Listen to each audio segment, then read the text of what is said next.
প্রথম অধ্যায়ের 40 বছর মিলাদুন নবীর থেকে শুরু হয়। আমি এতক্ষণ আপনাদের বলেছি মিলাদুন নবী পালনীয় না আলোচ্য। কাজে যারা বলে মিলাদুন নবী পালন করি হয়তো বুঝে সুঝে বলে না, তালে তালে বলে। আর যদি বুঝে শুনে বলে তাহলে জেনে শুনেই মিথ্যা বলে। মিলাদুন নবী পালনীয় নয়, 40 বছরের জীবন ইতিহাস উম্মতের জন্য পালনীয় নয়, সেগুলি আলোচ্য। এগুলি উম্মতের জন্য শরীয়তের দলিল নয়, এগুলি নবীর জন্য নবুয়তের দলিল।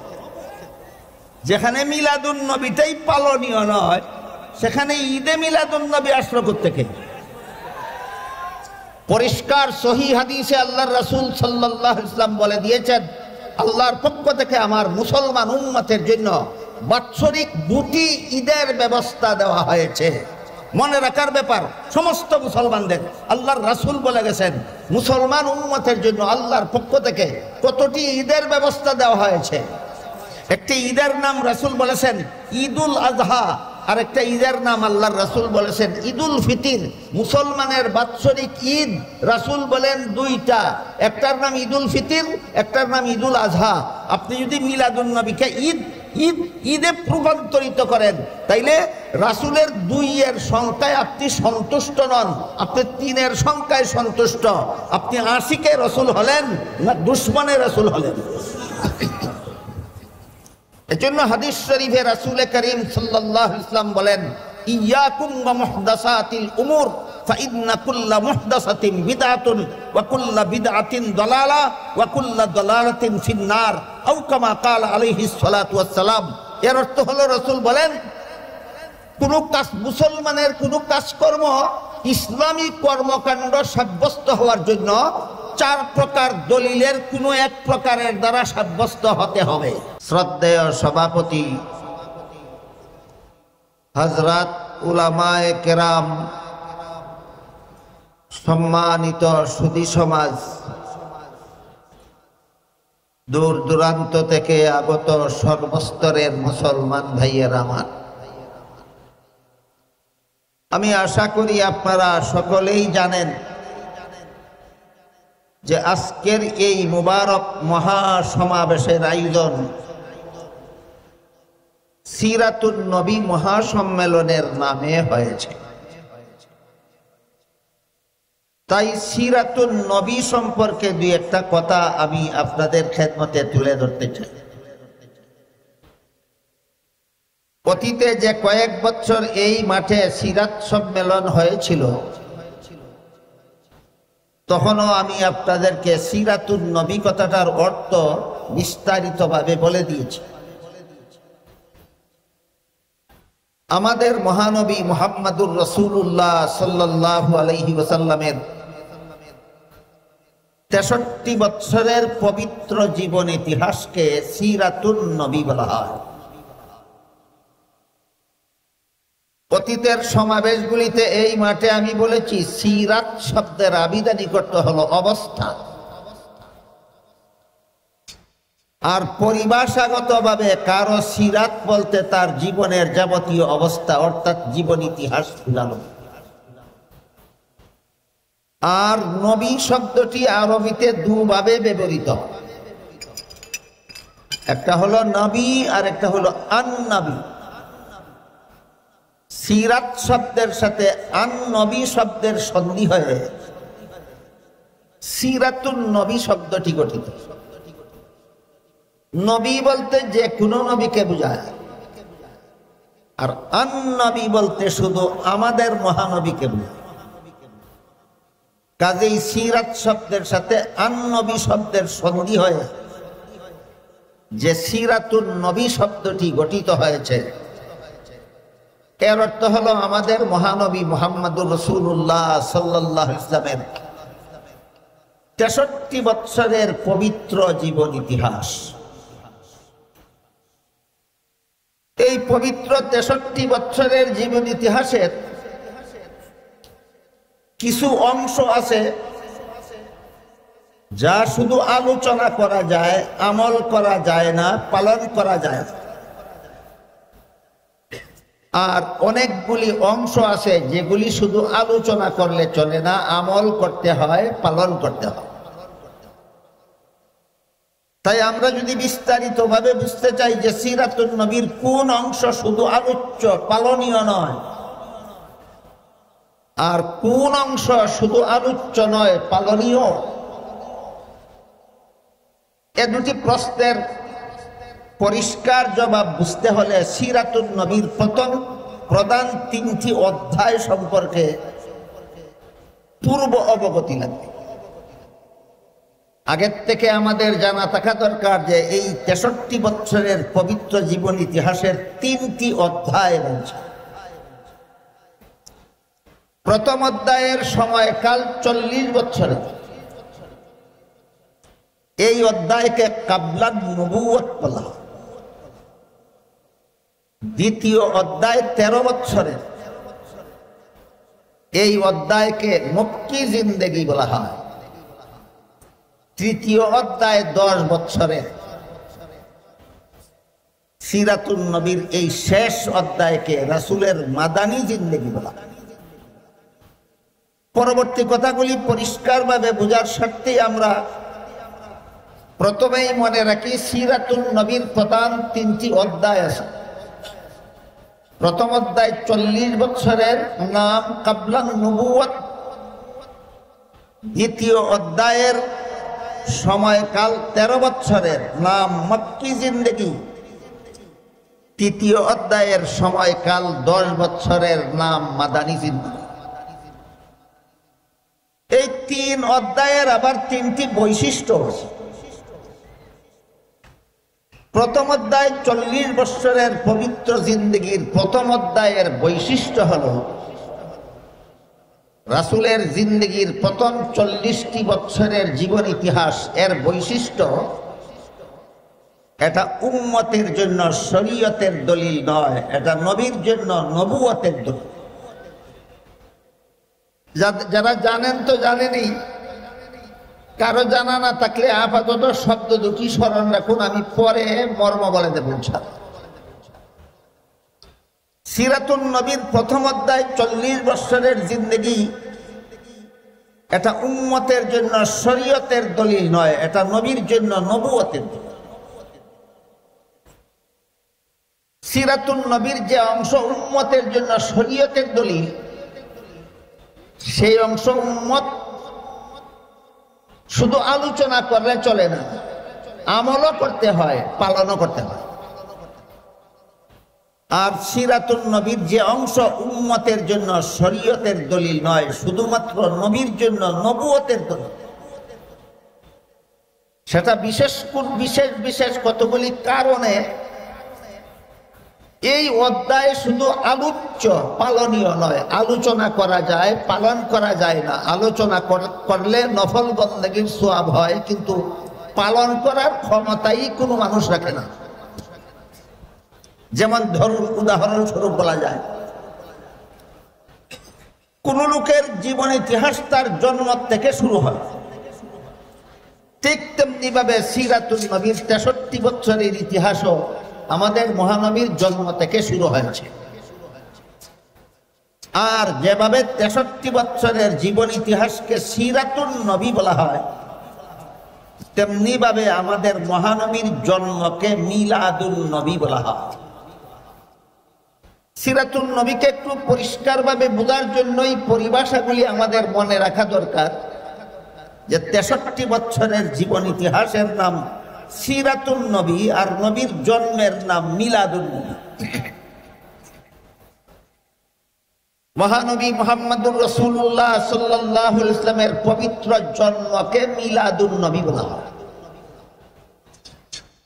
রাসূলের জন্মকালীন বেশ কিছু কথাবার্তা, বেশ কিছু অবস্থা, বেশ কিছু ঘটনাবলী এমন আছে যা আলোচনা করলে নফল ইবাদতের সওয়াব হয়, আলোচনা করলে নবুয়তের প্রমাণ পাওয়া যায়, আলোচনা করলে ঈমান তাজা হয়, আলোচনা করলে অমুসলিমদের ইসলাম গ্রহণের প্রেরণা জাগ্রত হয়, কিন্তু পালন করার সাধ্য কোনো মানুষের না। এর একটি উদাহরণ, রাসূল করিম সাল্লাল্লাহু আলাইহি ওয়াসাল্লাম মায়ের গর্ভ থেকে ভূমিষ্ঠ হওয়ার সাথে সাথেই আল্লাহর শুকরিয়া আদায় করে দোয়া করেছেন।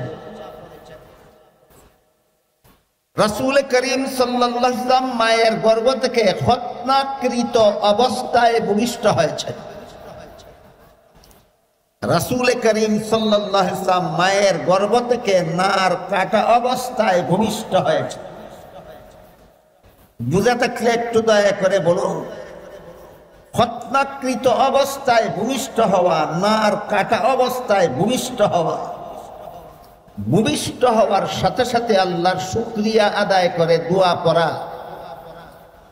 আর কোন মানুষের পক্ষে সম্ভব না, একমাত্র মহানবীর পক্ষে সম্ভব। তাহলে ঘটনাগুলি কার জন্য, কিসের দলিল? যদি উম্মতের জন্য শরীয়তের দলিল হতো, উম্মতকেও হত্যাকৃত অবস্থায় জন্ম হবার ঘটনা অনুকরণ করতে হতো, পালন করতে হতো। যদি ঘটনা উম্মতের জন্য শরীয়তের দলিল হতো, উম্মতকেও নার কাটা অবস্থায় ভূমিষ্ঠ হওয়ার ঘটনা পালনীয় হতো। যদি উম্মতের জন্য শরীয়তের দলিল হতো, উম্মতকেও ভূমিষ্ঠ হওয়ার সাথে সাথে শুকরিয়া আদায় করে দোয়া করতে হতো। আজান হচ্ছে, যতক্ষণ আজান হবে ততক্ষণ আমরা নীরবতা পালন করবো। এটাই ইসলামে নীরবতা পালনের একটা সম্মান।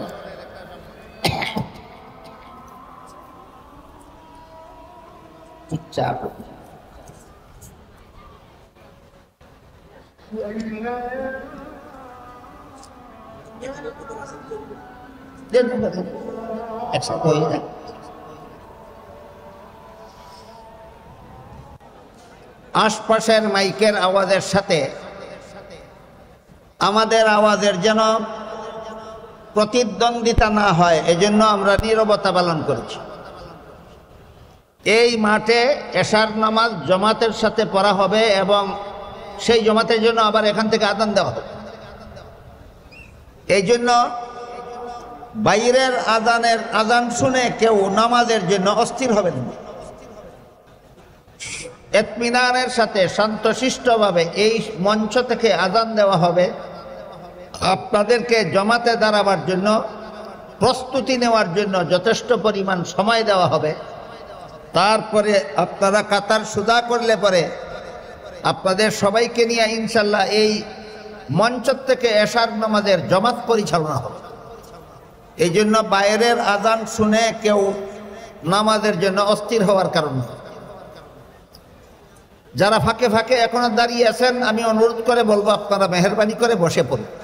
বুঝতেই পারতেছেন আযান হয়ে গেছে, জামাত দাঁড়াবে, কাজেই সময় অতি সংকীর্ণ।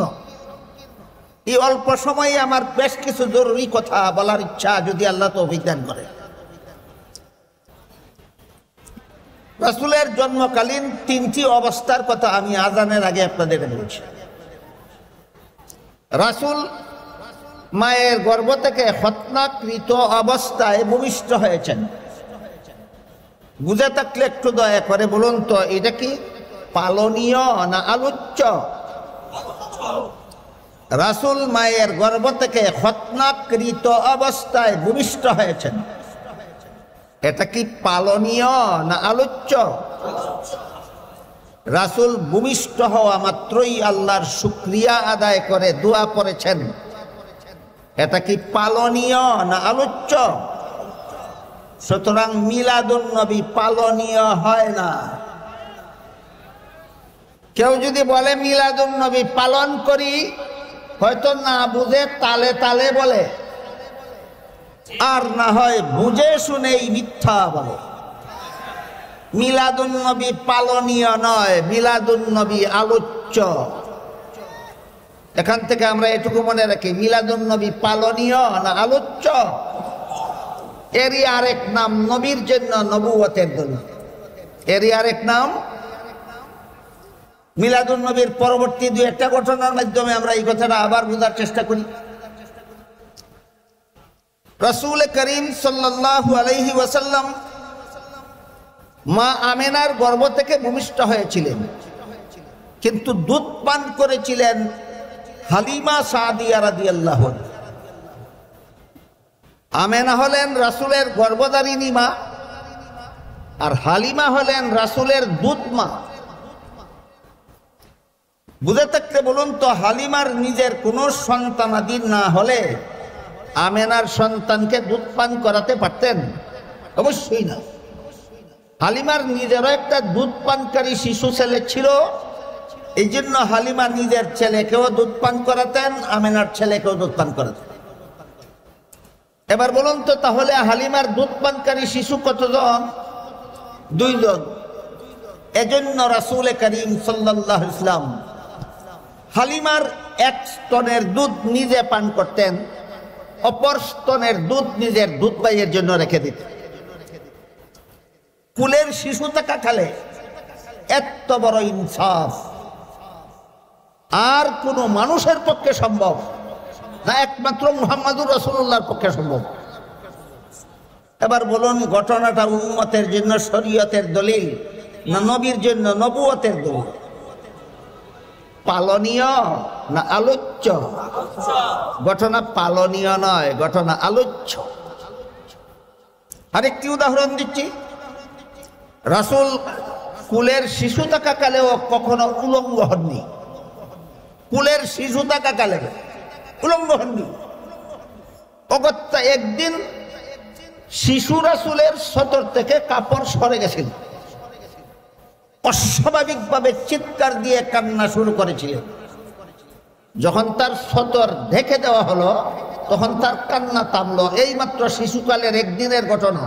পরবর্তী জীবনে শিশুকালের এই একটি ঘটনা যখন স্মরণ হতো, রাসূলের লজ্জায় চেহারা মুবারক হলদে হয় না।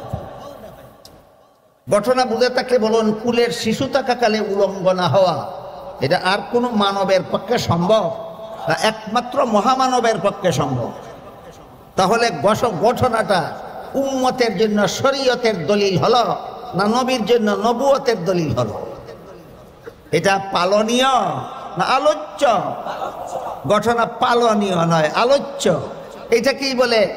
নবীর জন্য নবুয়তের দলিল, উম্মতের জন্য শরীয়তের দলিল নয়। আরেকটি ঘটনা,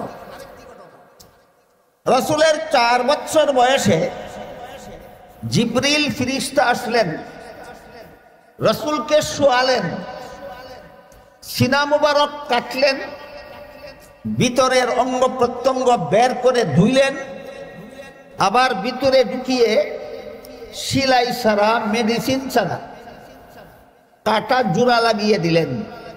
রক্তপাতও হলো না, ব্যথাও হলো না, সেলাইয়েরও দরকার হলো না, মেডিসিনেরও দরকার হলো না, সময়েরও দরকার হলো না। এটাকে আরবি ভাষায় সাক্ষ্য সদর বলা হয়, বাংলায় বক্ষ বিদারণ বলা হয়। আমার দৃষ্টিতে শব্দ উভয়টাই কঠিন। এই জন্য সর্বস্তরের মুসলমানদের বুঝার সুবিধার্থে আমি এটাকে বলে থাকি কুদরতি অপারেশন। রাসূলের জীবনে এমন কুদরতি অপারেশন সর্বমোট 4 বার হয়েছিল। প্রথম দফা হয়েছিল 4 বছর বয়সে। 4 বছর বয়স্ক শিশু মুহাম্মদের এই যে কুদরতি অপারেশন হলো, এটা কি পালনীয় না আলোচ্য? অনুসরণ করা সম্ভব না আলোচনা করা সম্ভব? মিলাদুন নবী থেকে নিয়ে দীর্ঘ 40টি বছর পর্যন্ত এই সিরাতুন নবীর প্রথম 40 বছরের অধ্যায়ে আল্লাহ নবীর দ্বারা এমন কতগুলি অজস্র ঘটনা ঘটালেন, যেই ঘটনাগুলি উম্মতের জন্য পালনীয় নয়, উম্মতের জন্য অনুসরণীয় নয়, উম্মতের জন্য অনুকরণীয় নয়, শুধু আলোচ্য। পালন করা যাবে না, আলোচনা করে লাভ কি? এই প্রশ্ন যদি কারো মনে জাগে, সিরাতুন নবীর যে অংশ পালন করা যাবে না, আলোচনা করে লাভ কি? এই প্রশ্ন যাদের মনে জাগে তাদের প্রশ্নের জবাব কয়েকটা। 1 নম্বর, আলোচনার দ্বারা নফল ইবাদতের সওয়াব। 1 নম্বর, আলোচনার দ্বারা নফল ইবাদতের সওয়াব। 2 নম্বর, আলোচনার দ্বারা সিরাতুন নবী সম্পর্কে জ্ঞান লাভ হয়। 3 নম্বর, আলোচনার দ্বারা মুমিনের ঈমান তাজা হয়। 4 নম্বর, আলোচনার দ্বারা বেঈমান কাফিরের জন্য নবীর নবুয়তের প্রমাণ হয়। আমি কি বুঝাতে পারলাম আপনাদেরকে? সিরাতুন নবীর যে অংশ পালনীয় নয়, আলোচ্য, সেই অংশের আলোচনা অনর্থক না উপকারিতা আছে? একটা দুইটা না, অনেকগুলি। তাই সিরাতুন নবীর প্রথম 40 বৎসরের প্রথম অধ্যায় 40 বৎসরের মেয়াদকালের প্রায় সবগুলি ঘটনা নবীর উম্মতের জন্য শরীয়তের দলিল নয়, নবীর জন্য নবুয়তের দলিল। এটা হলো প্রথম অধ্যায়ের বৈশিষ্ট্য। এখানে আরেকটা প্রশ্ন কারো মনে জাগতে পারে যে আল্লাহর রাসূল জীবনের প্রথম বিয়ে করেছিলেন 25 বছর বয়সে। এটা কি প্রথম অধ্যায়ের 40 বছরের ভিতরে হলো না বাইরে হলো? ভিতরে।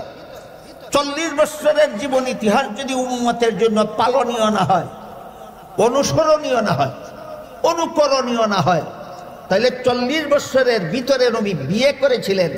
বিয়ে করা উম্মতের জন্য শরীয়তের দলিল হলো কিভাবে?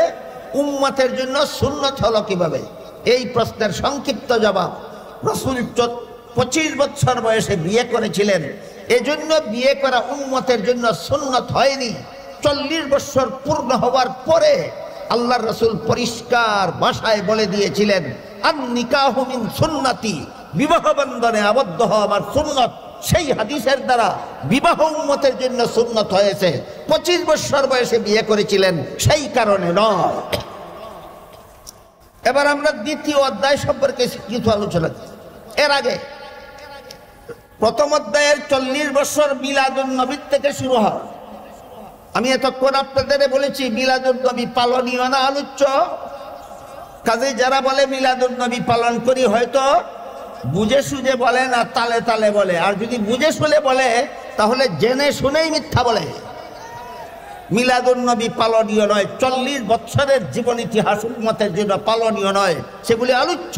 এগুলি উম্মতের জন্য শরীয়তের দলিল নয়, এগুলি নবীর জন্য নবুয়তের দলিল। যেখানে মিলাদুন নবীটাই পালনীয় নয়, সেখানে ঈদে মিলাদুন নবী আসলো কোত্থেকে? পরিষ্কার সহিহ হাদিসে আল্লাহর রাসূল সাল্লাল্লাহু আলাইহি ওয়াসাল্লাম বলে দিয়েছেন, আল্লাহর পক্ষ থেকে আমার মুসলমান উম্মতের জন্য বাৎসরিক 2টি ঈদের ব্যবস্থা দেওয়া হয়েছে।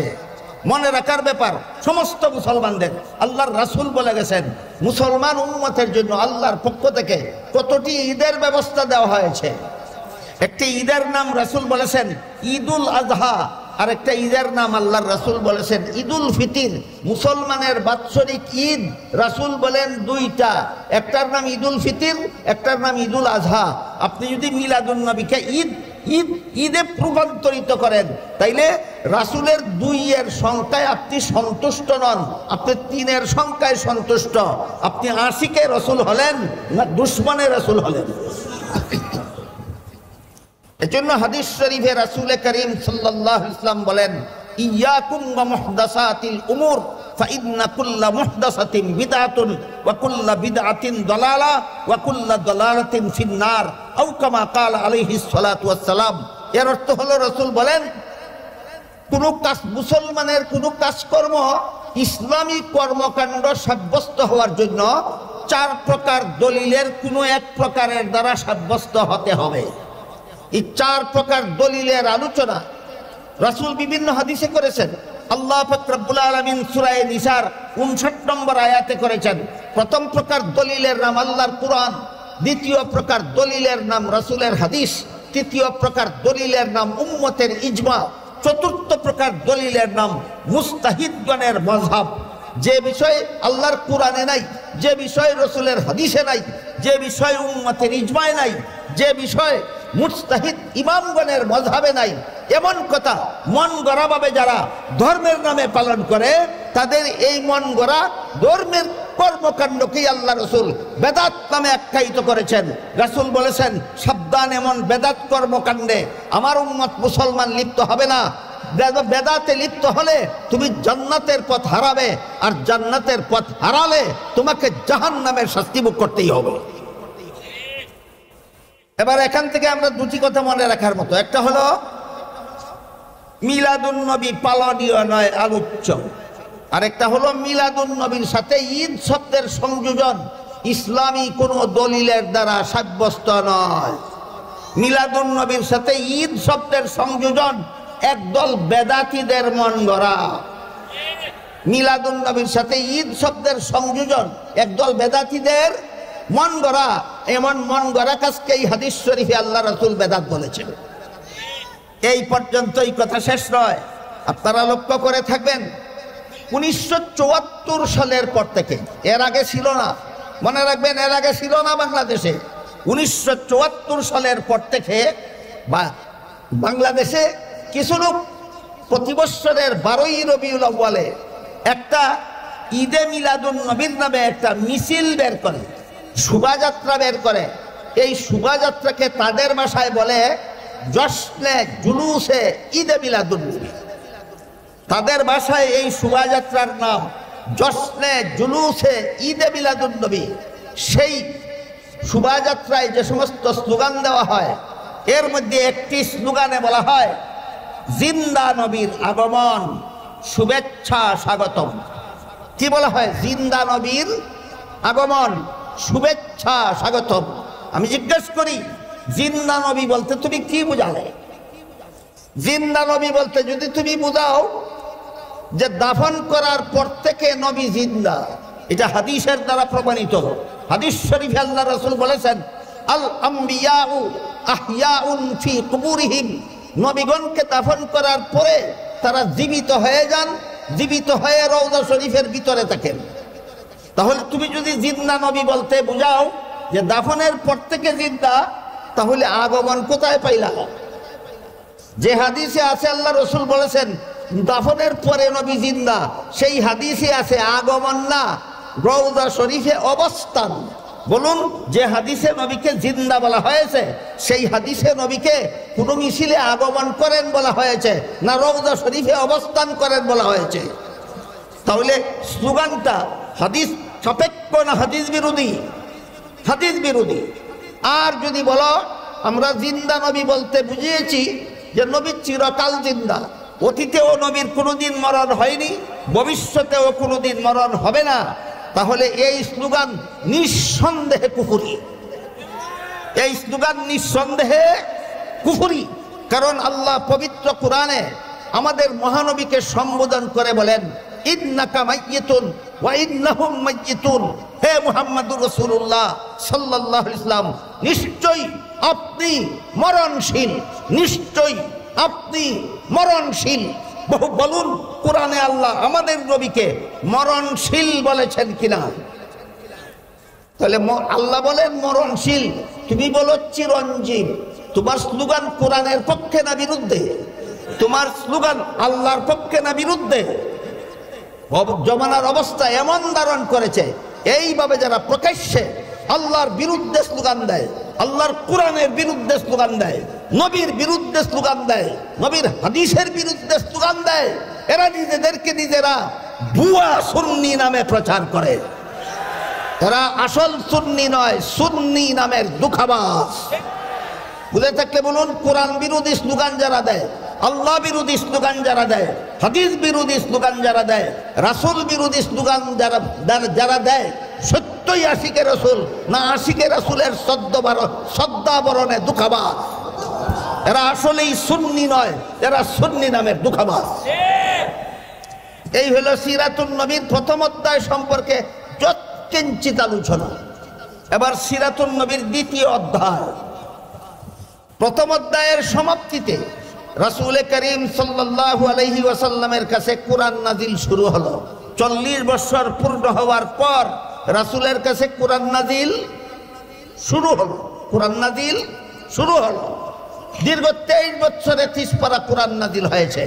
এই 23 বছরে প্রায় 10 লক্ষ হাদিস কোরআনের ব্যাখ্যা স্বরূপ আল্লাহ রাসূলের কাছে পাঠিয়েছেন। উলামায়ে কেরামদের উদ্দেশ্যে, উলামায়ে কেরামদের জানাই আছে, মাদ্রাসার ছাত্রদের উদ্দেশ্যে বলি এবং যারা আলেমনন মাদ্রাসার ছাত্র নন তাদের উদ্দেশ্যে বলি, আল্লাহ নবীর কাছে ওহী পাঠানো শুরু করেন দ্বিতীয় অধ্যায়ের শুরুতে। প্রথম অধ্যায়ের শেষ ভাগে এই ওহী দুই প্রকার। এক প্রকার ওহীর নাম কোরআন, আর এক প্রকার ওহীর নাম হাদিস। সুতরাং কোরআনও আল্লাহর ওহী, রাসূলের হাদিসও আল্লাহর ওহী। এই ওহী রাসূলে করিম কোরআন এবং হাদিস রাসূলের কাছে প্রথম অধ্যায়ে নাজিল হয়েছে না দ্বিতীয় অধ্যায়ে? 30 পারা কোরআনে আর প্রায় 10 লক্ষ হাদিসে ইসলামের যাবতীয় বিধিবিধান নিহিত রয়েছে, প্রত্যক্ষভাবে অথবা পরোক্ষভাবে। 30 পারা কোরআনে আর 10 লক্ষ হাদিসে প্রত্যক্ষভাবে অথবা পরোক্ষভাবে ইসলামের যাবতীয় বিধিবিধান বলুন কোথায় আছে? কোরআনে আর হাদিসে আছে। পারেনি, একমাত্র সাহাবায়ে কেরাম হতে পেরেছিলেন।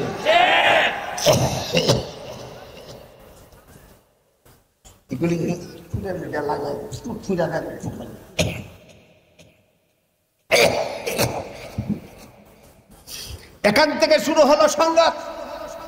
এখান থেকে দীর্ঘ 40 বছর যারা রাসূলকে আল আমিন বলেছিল, রাসূলকে সবচেয়ে বেশি মর্যাদা দিত, তাদের উপর অমানবিক জুলুম অত্যাচার শুরু করে দীর্ঘ 13 বছর পর্যন্ত জুলুম অত্যাচার করেছে। এই অত্যাচারের বিবরণ দিয়ে শেষ করার মতো সময় নেই। আল্লাহর পক্ষ থেকে নির্দেশ ছিল, অত্যাচারের প্রতিশোধ দিতে যাবেন না, অত্যাচারের জবাব দিতে যাবেন না, অত্যাচারের প্রতিবাদ করতে যাবেন না, সম্পূর্ণ নীরবে সহ্য করুন। আল্লাহর নির্দেশে সিরাতুন নবীর 2য় অধ্যায়ের 13 বছরের মক্কি জিন্দেগিতে একতরফাভাবে সন্ত্রাসীদের হামলা নবী এবং তার সঙ্গী সাথীরা সহ্য করে চলেছেন। কোনো রকমের টু শব্দ নাই, প্রতিশোধ নাই, প্রতিবাদ নাই। এটা হইল সিরাতুন নবীর 2য় অধ্যায়ের বৈশিষ্ট্য।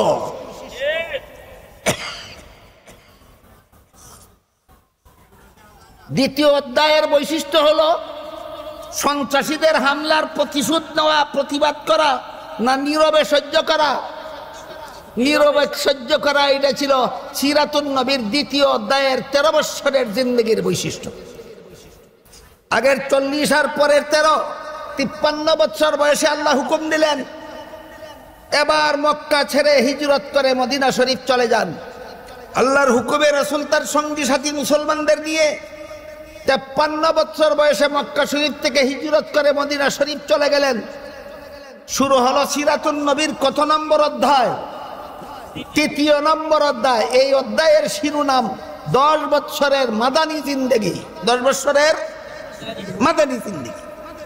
আগের বছর নবী হিজরত করে মদিনা শরীফ গেছেন, পরের বছরই মক্কার শীর্ষ সন্ত্রাসী আবু জাহাল 950 অস্ত্র সজ্জিত সন্ত্রাসী নিয়ে মদিনায় গিয়ে হামলা করার জন্য রওনা হলো। আল্লাহ নির্দেশ দিলেন, আর নীরবে সন্ত্রাসীদের হামলা সহ্য করা নয়, এবার জিহাদের মাধ্যমে সন্ত্রাস দমন করার জন্য বের হয়ে পড়ুন। এইটাই 10 বছরের মাদানী জিন্দেগির বৈশিষ্ট্য। নীরবে সন্ত্রাস সহ্য করা নয়, সন্ত্রাসী, অস্ত্রধারী সন্ত্রাসী জালেম অত্যাচারীদের বিরুদ্ধে মুসলমান জিহাদে বের হয়ে যাও। বিস্তারিত আলোচনার সময় আমার হাতে নেই, আপনারা নামাজের জন্য হয়তো ব্যাকুল হয়ে আছেন, এই জন্য একটি প্রশ্নের জবাব দিয়ে শেষ করি। 13 বছরের মক্কি জিন্দেগিতে জিহাদের মাধ্যমে সন্ত্রাস দমনের হুকুম দিলেন না আল্লাহ, দিলেন নীরবে সহ্য করার হুকুম। 10 বছরের মাদানী জিন্দেগিতে সন্ত্রাসী হামলা নীরবে সহ্য না করে জিহাদের মাধ্যমে দমন করার হুকুম দিলেন কেন? মক্কি জিন্দেগিতে জিহাদের হুকুম দিলেন না কেন? মাদানী জিন্দেগিতে জিহাদের হুকুম দিলেন কেন? তার কারণ হলো, জিহাদ প্রাথমিকভাবে ফরজ হয় সরকারের উপর। জিহাদ কার উপর ফরজ হয়? মুসলমান সরকারের উপর ফরজ হয়। মক্কি জিন্দেগিতে রাসূলের সরকার ছিল না, জিহাদের দায়িত্বও ছিল না, জিহাদ করার অস্ত্রও ছিল না, জিহাদ করার সম্বলও ছিল না। এই জন্য আল্লাহ নীরবে সহ্য করার হুকুম দিয়েছেন। হিজরত করে মদিনা শরীফ যাওয়ার পরই আল্লাহর রাসূল একটা রাষ্ট্র প্রতিষ্ঠা করলেন এবং সেই রাষ্ট্রের প্রধান শাসনকর্তা নিয়োজিত হলেন স্বয়ং মুহাম্মদুর রাসূলুল্লাহ সাল্লাল্লাহু আলাইহি ওয়াসাল্লাম। তাই মাদানী জিন্দেগিতে আল্লাহ জিহাদের মাধ্যমে সন্ত্রাস দমনের আদেশ করলেন।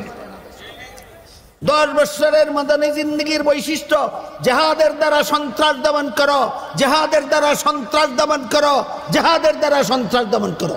আপনারা অধৈর্য না হলে 1-1.5 মিনিটে আরেকটি প্রশ্নের জবাব দিয়ে শেষ করতে চাই। সেটা হলো, বর্তমান দুনিয়াতে মুসলমানের চিরদুশ্মন ইহুদি খ্রিস্টানেরা ইসলামের জিহাদকে বলে সন্ত্রাস, আর তাদের কতগুলি পুষ্যপুত্র গোলাম আছে তথাকথিত মুসলমান সমাজের মীর জাফর বুদ্ধিজীবী এরা ওই ইহুদি খ্রিস্টানদের শিক্ষা দেওয়া বলি অনুপাতে ইসলামের জিহাদকে সন্ত্রাস বলে, কিন্তু সিরাতুন নবী আমাদের পরিষ্কার ভাষায় শিক্ষা দেয় জিহাদ সন্ত্রাস নয়, জিহাদ সন্ত্রাস দমনের সফল ব্যবস্থা।